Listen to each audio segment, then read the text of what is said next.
بسم اللہ الرحمن الرحیم. شکریہ جناب اسپیکر. آج اچھا ہوا کہ کم از کم جو بلوچستان کی اس وقت ایک برننگ ایشو ہے اور جو جعفر ایکسپریس کا جو واقعہ ہوا ہے، سب سے پہلے تو ہم اس کی بھرپور مذمت کرتے ہیں اور ہماری جو شہداء ہیں وہ سویلین ہیں، وہ ہمارے فورسز کے جوان ہیں، ان کے ساتھ دلی ہمدردی کا اظہار کرتے ہیں اور یہ سمجھتے ہیں کہ اتنی بڑے سانحے پہ یہاں ایک دن نہیں، کم از کم تمام پارلیمنٹیرین کو یہ موقع ملنا چاہیے کہ اس کے اوپر بات کریں تاکہ اس مسئلے کی تہ تک پہنچا جا سکے. اس موقع پہ ابھی تھوڑی دیر پہلے جو ڈیفنس منسٹر صاحب ہے، ہم توقع کر رہے تھے کہ وہ کوئی بھی بات کرے گا، وہ اس ایشو پہ اپنا جو موقف ہے وہ بتائے گا یا جو واقعات ہے اس کی ڈیٹیل بتائے گا اور پارلیمنٹ کو اعتماد ملے گا. لیکن ان کی دل و دماغ پہ پی ٹی آئی سوار ہے، سوشل میڈیا سوار ہے. چاہیے تو یہ تھا کہ آپ آج ایک ماحول بناتے، آپ بات کرتے ایک نیشنل کنسنسس کی، لیکن اس کی بجائے خواجہ صاحب جو ہے نا میں آپ کی تقریر آپ سنا دے، اس پہ کتنی دفعہ انہوں نے بلوچستان کا ذکر کیا اور اس پہ افسوس کا اظہار کیا ہے. اس کو سب کچھ جو ہے نا وہ پی ٹی آئی کے اوپر جو وہ الزام تراشی کرنے پہ تلا ہوا ہے. اگر ان کی اندر کوئی بھی اخلاقی جرت ہوتی، اگر کوئی بھی اس کے اندر جو ہے نا کوئی شرم اور حیا ہوتا، آج وہ یہ کہتا کہ میں ریزائن کرتا ہوں اور میں جو کم از کم یہ بدترین سیکیورٹی فیلیور ہے، یہ انٹیلیجنس فیلیور ہے. دیکھیں ہم سب پاکستانی ہیں، ہم کسی طور پر اس قسم کی واقعات کی ہر لحاظ سے مذمت کرتے ہیں اور سمجھتے ہیں کہ سب سے پہلے ضرورت اس بات کی ہے کہ اس کی پالیسی کو جو ہے ریویزٹ کیا جائے. آپ نے سب سے پہلے دیکھنا ہے کہ آپ کی اس وقت جو ملک میں دہشت گردی کا، جو ملک میں اس وقت جو خاص کر ہم امن و امان کی صورتحال ہے، اس کی بنیاد کیا ہے؟ جب ملک میں قانون نہ ہو، جب ملک میں آئین نہ ہو، جب کسی اداروں کا احترام اور رسپیکٹ نہ ہو، جب پارلیمنٹ جو ہے نا صرف ایک برائے نام پارلیمنٹ بن جائے، اور وہ پارلیمنٹ جناب چیئرمین، وہ پارلیمنٹ ہم سمجھتے ہیں کہ اس وقت اگر بلوچستان اسمبلی میں یا نیشنل اسمبلی میں جو نمائندگی ہے وہ عوام کی نمائندے نہیں ہے، وہ فارم 47 کے نمائندے ہے، وہ عوام کے نمائندے نہیں ہے. جب آپ اپنے اصلی نمائندگان کو آپ ان کو جیلوں میں ڈالیں، آپ اس کو پارلیمنٹ سے باہر رکھیں اور ان لوگوں کو پارلیمنٹ میں رکھیں جس کا عوام کے ساتھ کوئی تعلق نہیں، تو یہ بتاؤ وہ ملک کو کیسے چلائے گی؟ وہاں پالیسیاں کیا پالیسی ہوں گی؟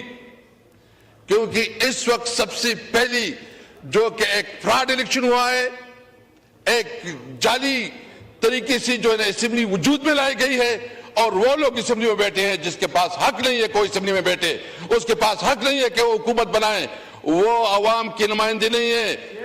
ہم سمجھتے ہیں اس لیے کہ اس پارلیمنٹ میں اس وقت وہ قوت، وہ طاقت نہیں ہے کہ عوام کی نمائندگی کرے. اس لیے ہم نے مطالبہ کیا کہ فوری طور پر ری الیکشن کروائے جائے، فیئر فری الیکشن ہو اور صحیح عوام کی نمائندگی جو ہے اس کو موقع دیا جائے اور پارلیمنٹ کو تب طاقت مل سکتی ہے. آپ دیکھیں کہ بلوچستان کی ایشوز کیا ہیں.